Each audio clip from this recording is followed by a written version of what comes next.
오늘 하나님께서 우리에게 주시는 말씀은 히브리서 11장 33절에서 40절까지의 말씀입니다. 저와 여러분이 한 절씩 교독하기를 원합니다. 신약성경 364페이지 정도 이렇게 됩니다.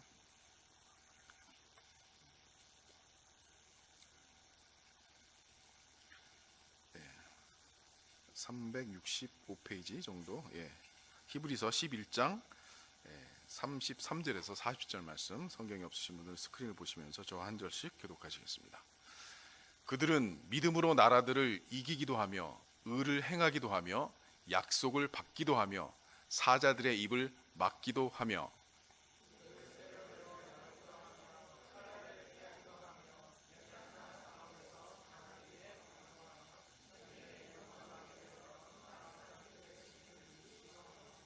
여자들은 자기의 죽은 자들을 부활로 받아들이기도 하며 또 어떤 이들은 더 좋은 부활을 얻고자 하여 심한 고문을 받되 구차히 풀려나기를 원하지 아니하였으며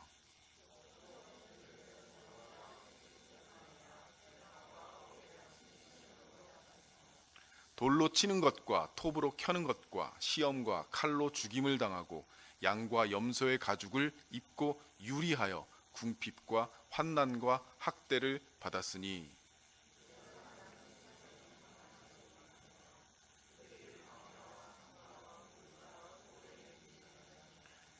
이 사람들은 다 믿음으로 말미암아 증거를 받았으나 약속된 것을 받지 못하였으니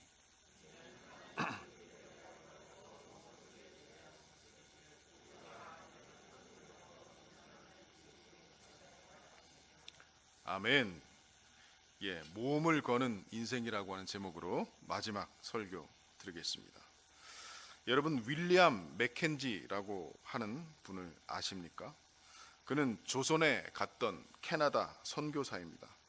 그는 캐나다인으로서는 처음으로 조선에 간 사람으로 조선에 복음을 전해야 한다는 영적 부담감을 느끼고 홀홀 단신으로 갔던 독립 선교사였습니다. 맥켄지가 조선으로 간 것은 1893년 12월이었습니다. 그는 일찍이 캐나다 동북의 라브라도에서 개척 선교의 경험을 했었습니다. 그 이후에는 헬리팩스의 한 교회에서 인정받는 목회자로 사역하기도 했습니다.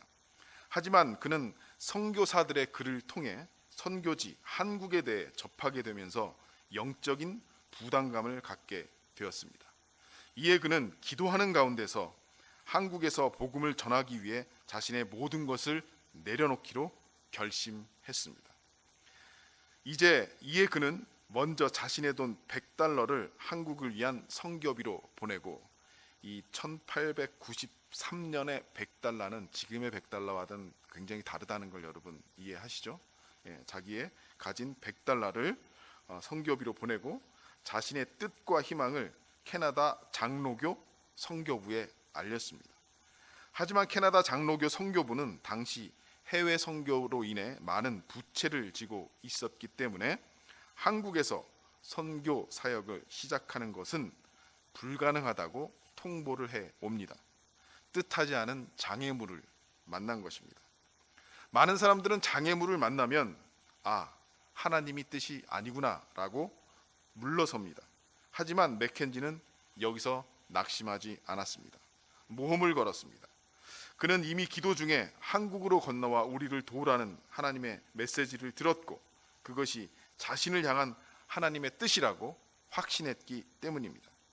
따라서 그는 만약 캐나다 장로교 선교부가 재정적으로 그를 후원해 주지 못한다고 할지라도 모든 것을 전폭적으로 하나님께 맡기고 한국에 가기로 결심했습니다. 그러자 여러 후원자들이 그의 한국 선교를 지원하겠다고 나섰습니다. 이에 그는 조선을 제2의 고향으로 삼아서 그들과 같이 살다가 마지막 나팔 소리를 들을 때까지 그들과 같이 일하리라 라는 결의를 새기며 한국에 들어갔던 것입니다. 서울에 도착 후 그는 선교사들과 교제하면서 선교지를 탐방하고 한국어를 배우다가 황해도 장현의 소래를 자신의 사역지로 정하고 그곳으로 갔습니다. 한국인들과 섞여 살면서 그들에게 복음을 전하기 위함이었습니다. 그는 소래에 거주하면서 한국식 옷을 입고 한국 음식을 먹으며 한국인들과 함께 뒹굴고 호흡했습니다. 여러분, 쉽지 않은 일입니다. 우리는 캐나다에 와서 캐나다 음식을 먹고 캐나다 사람들과 같이 하기가 쉽지가 않죠. 언제나 우리는 김치찌개가 생각나고 고추장이 생각납니다. 근데 캐나다 선교사가, 캐나다 사람이 한국에 가서 한국식으로 밥을 먹고 된장을 먹고 고추장을 먹고 이 치즈와 빵이 그립지 않았을까요? 참 쉽지 않은 일인데 이 맥켄지 선교사는 그러한 생활 방식을 그대로 한국식으로 하면서 소래 주민들과 함께 즐거워하고 하는 그런 생활을 했던 것입니다. 그래서 그가 비교적 쉽게 이렇게 소래 주민들과 가까이 갈 수 있는 연결고리가 되었고 결과적으로 복음을 보다 쉽게 전할 수 있도록 도와주었습니다. 그러는 가운데 소래에는 변화의 물결이 일어나기 시작했으며 그 영향력은 동학군들, 당시 동학혁명이 있어서 동학군들이 활동하고 있었던 때인데 이 동학군들에게까지 퍼져 나갔습니다. 당시 소래 마을은 그 지역에서 동학군의 침략을 받지 아니한 유일한 곳이었습니다. 거기에는 맥켄지가 있었기 때문입니다. 처음에는 맥켄지도 동학군의 공격을 받아 2번이나 죽음의 위기를 맞은 적이 있었습니다. 하지만 그의 헌신적인 사랑을 알게 된 동학군들은 그에 대해 우호적인 자세를 갖게 되었습니다.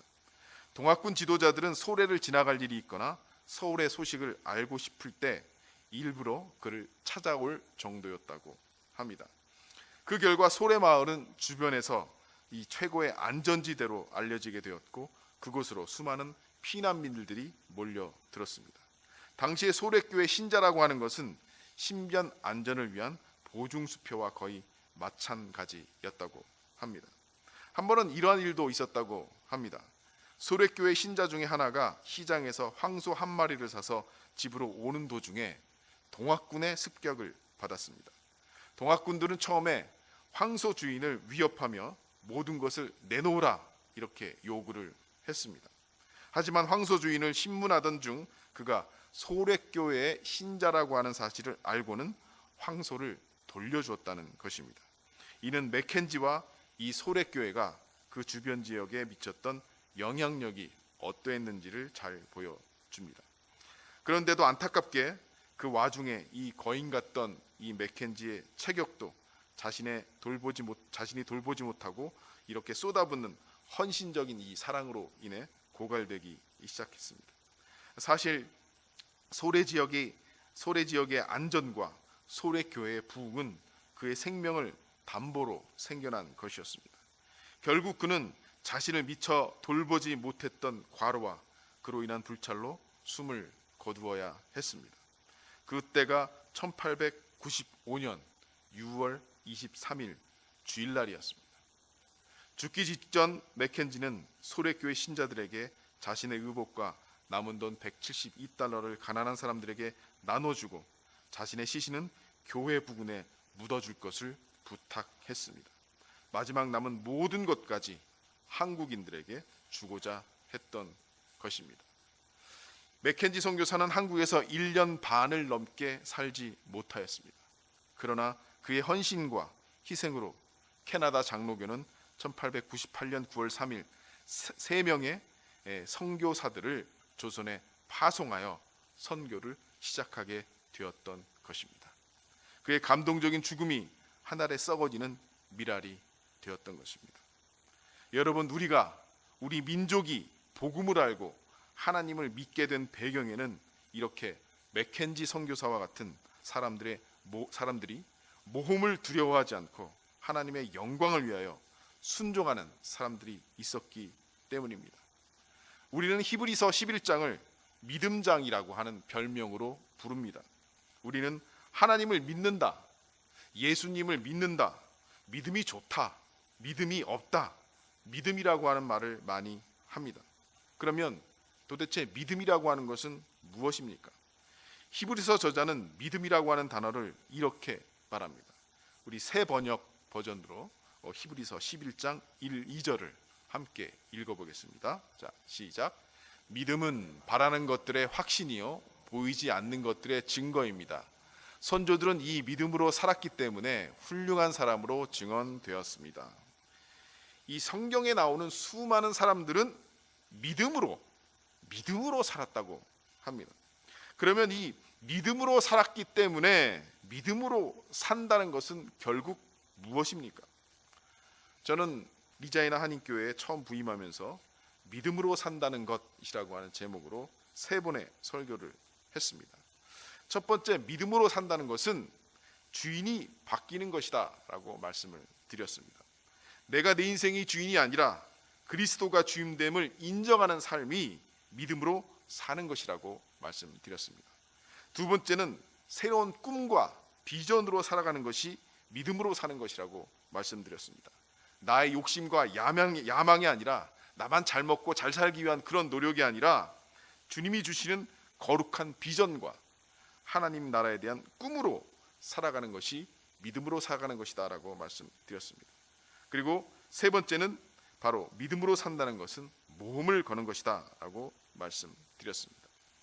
이 히브리서 11장에는 수많은 성경의 인물들이 거론이 되고 있습니다. 그런데 여기에 나오는 모든 사람이 바로 믿음의 모험을 한 인물들입니다. 아브라함, 이삭, 야곱, 요셉, 여호수아, 모세, 갈렙, 라합, 다윗, 사무엘 등등의 많은 인물들이 바로 이 모험을 건 사람들이었습니다. 자, 그렇다면 우리는 믿음의 선조들을 통하여 모험에 대한 어떤 교훈을 얻어야 할까요?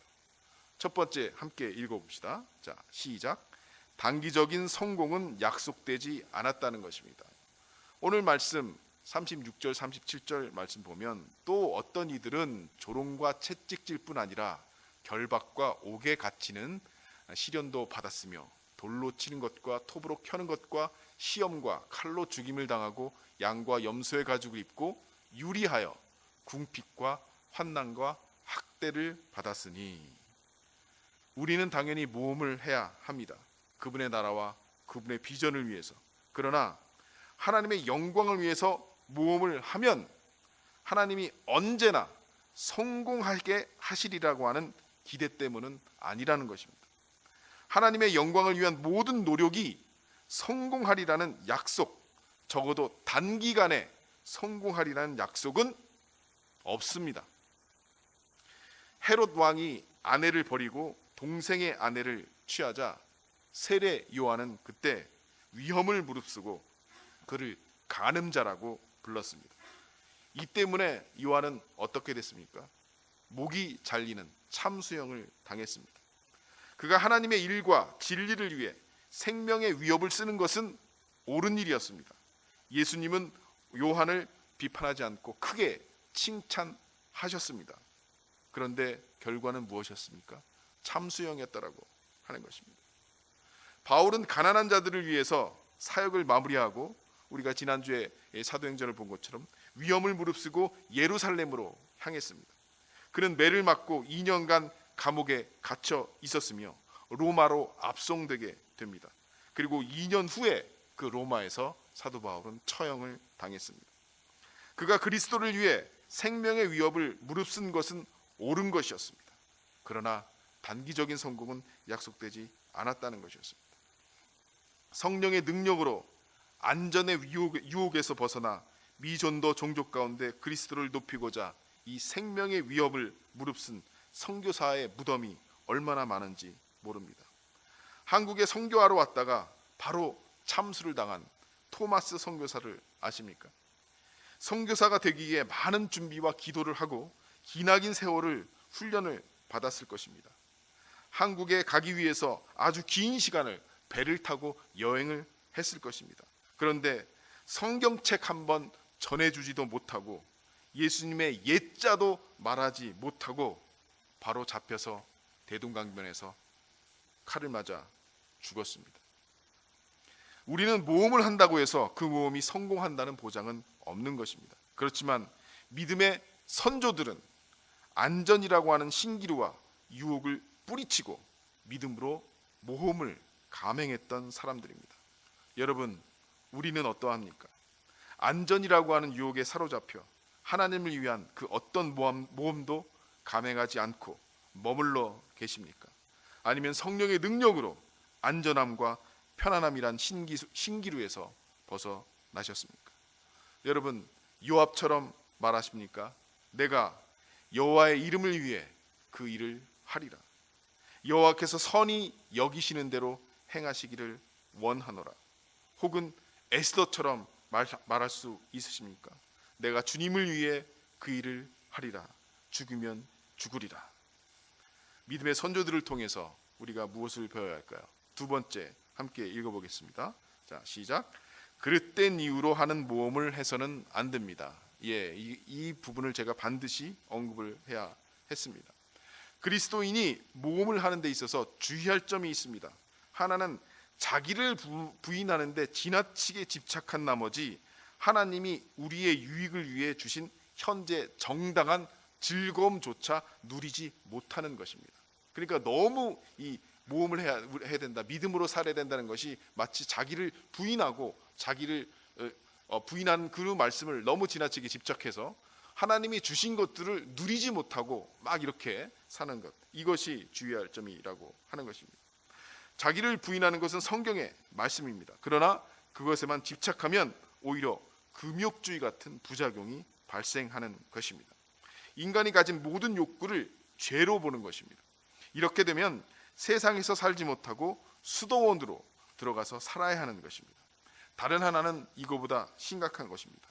자신을 높이려는 목적으로 모험하는 삶을 선택하는 것입니다.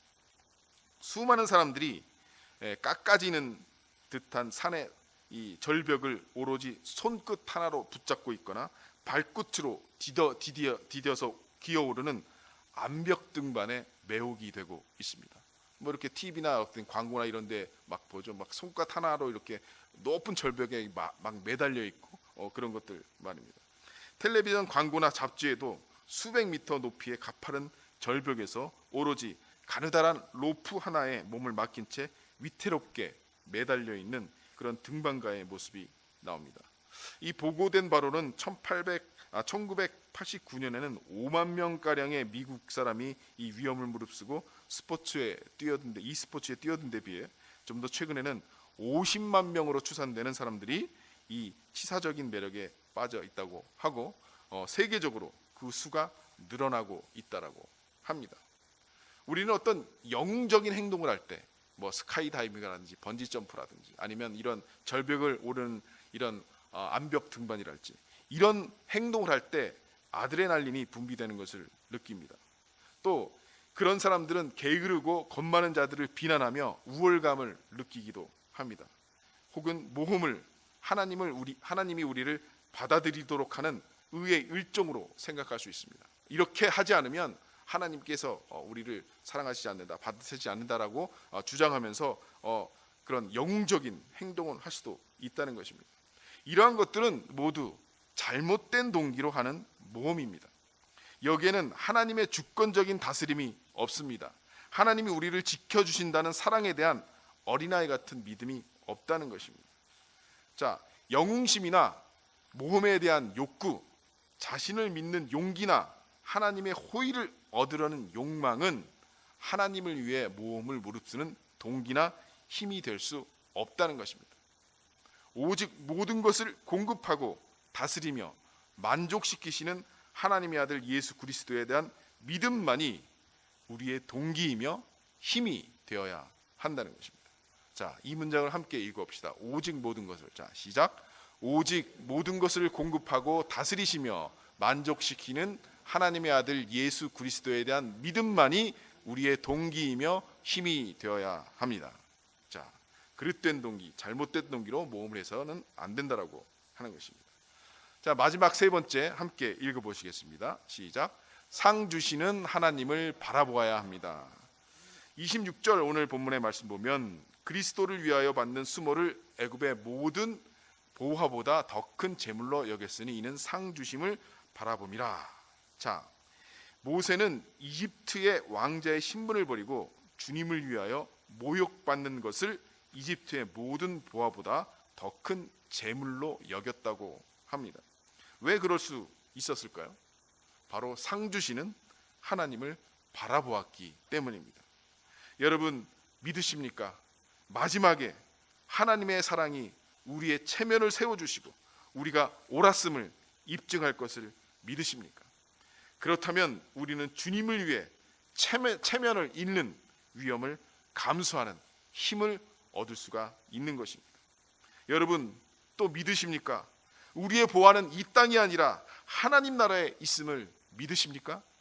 그렇다면 복음을 위해, 주님의 나라를 위해 우리가 돈을 좀 손해볼 수 있는 위험을 감수할 수 있는 힘을 얻을 수 있는 것입니다. 여러분 또 믿으십니까? 나는 죽어도 살겠고 나를 믿는 자는 죽어도 살겠고 무릇 살아서 믿는 자는 영원히 죽지 아니하리라 라고 하는 말씀을 믿으십니까? 그렇다면 우리는 이 세상에서 생명을 잃는 위험도 감수할 수 있는 힘을 주님께 얻을 수가 있다는 것입니다.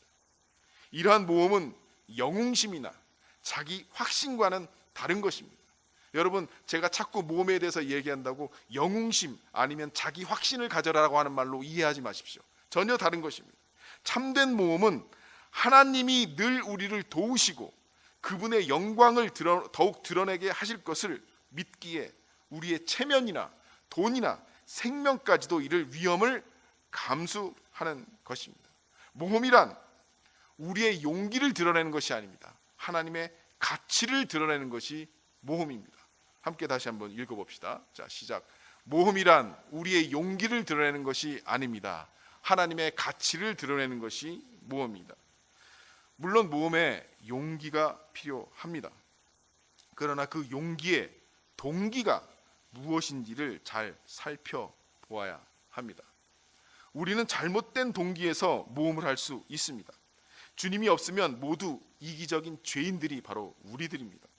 주님이 우리 안에 계시지 않으면, 우리를 다스리지 않으면 우리는 모두 자신의 일만 하기를 원하거나 자신의 능력을 증명하려고 자기 방식으로 하나님의 일을 하려고 하는 사람들이라고 하는 것입니다.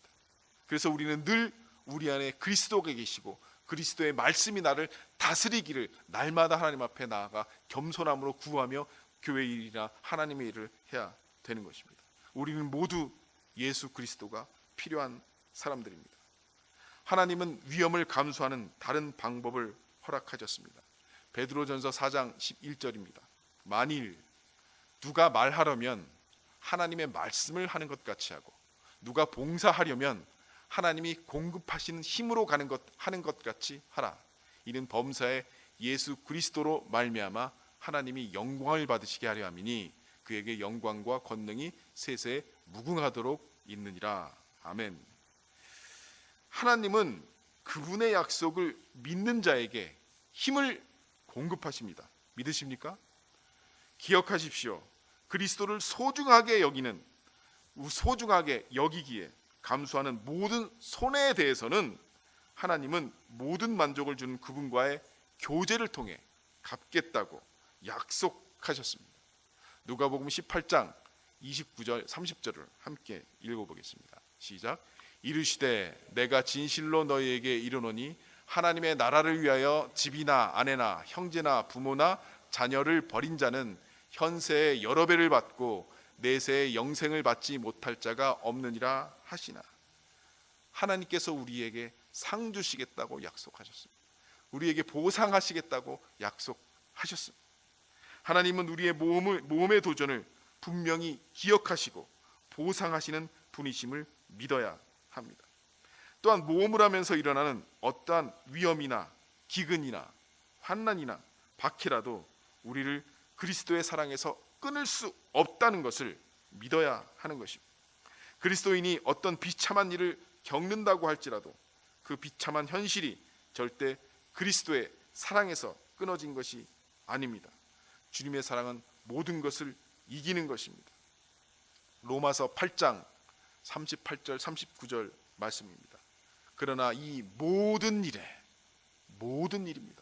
주님을 위하여 당하는 핍박, 박해, 정말 교회 일을 하면서 아니면 주님을 사랑해서 전도를 하다가 아니면 정말 교회를 사랑해서 교회를 하다가 어려움을 당하는 이 모든 일에 우리를 사랑하시는 이로 말미암아 우리가 넉넉히 이기느니라.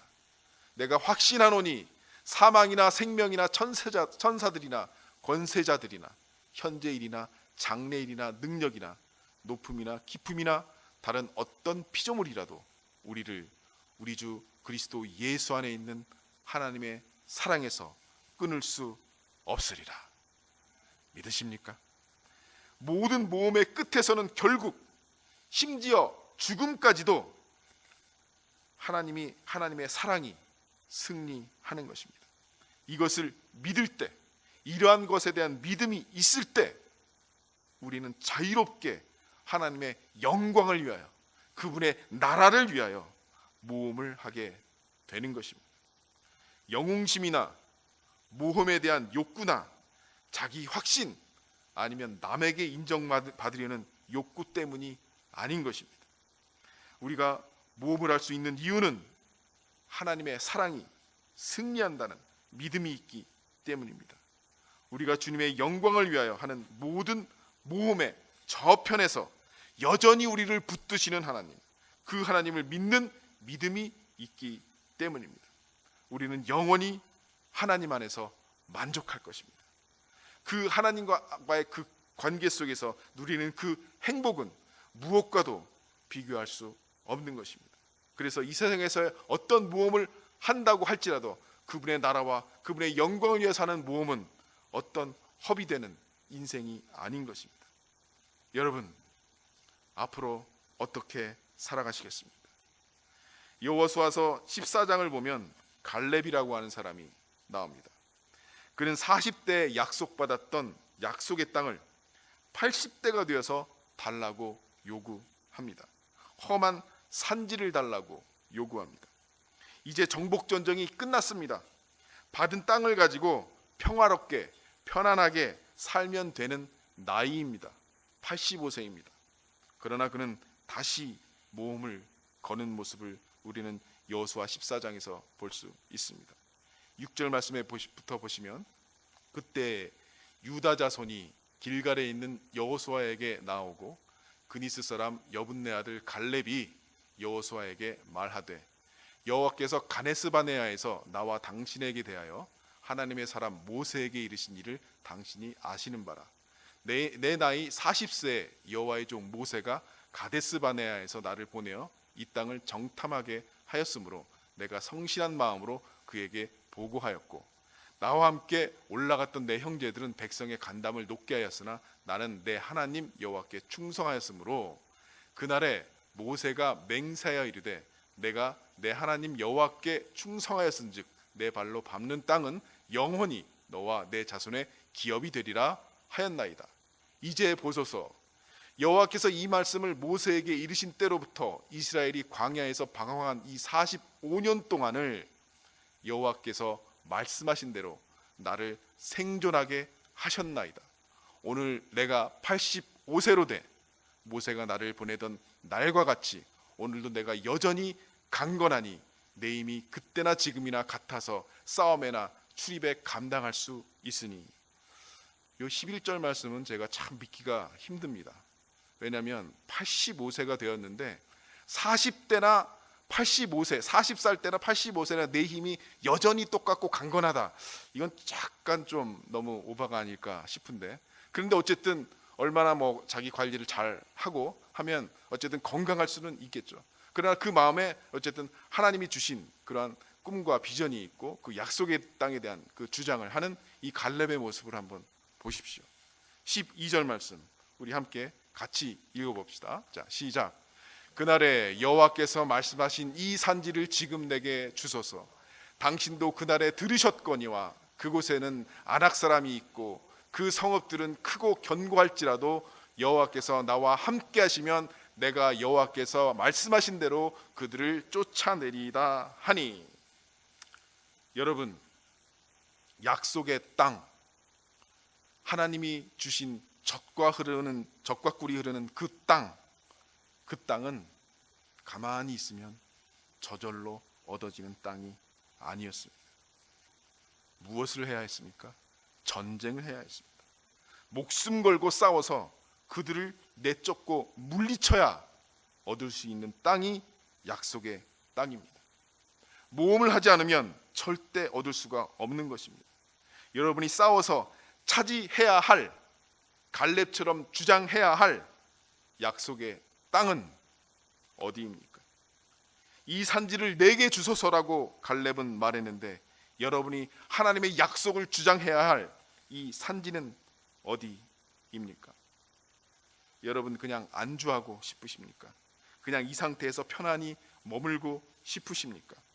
주님은 여러분의 인생을 바라보시면서 무엇을 원하실까요? 모험을 원하시는 것은 아닐까요? 만약 여러분의 삶과 신앙이 제자리 걸음을 하고 있다면 분명히 무언가를 하셔야 할 것입니다. 우리 마지막으로 이사야서 41장 10절 말씀을 다시 한번 다 같이 읽겠습니다. 시작. 두려워 말라, 내가 너와 함께함이니라. 놀라지 말라, 나는 내 하나님이 됨이라. 내가 너를 굳세게 하리라. 참으로 너를 도와주리라. 참으로 나의 의로운 오른손으로 너를 붙들리라. 아멘. 우리 함께 찬양하시고 기도하겠습니다. 강하고 담대하라.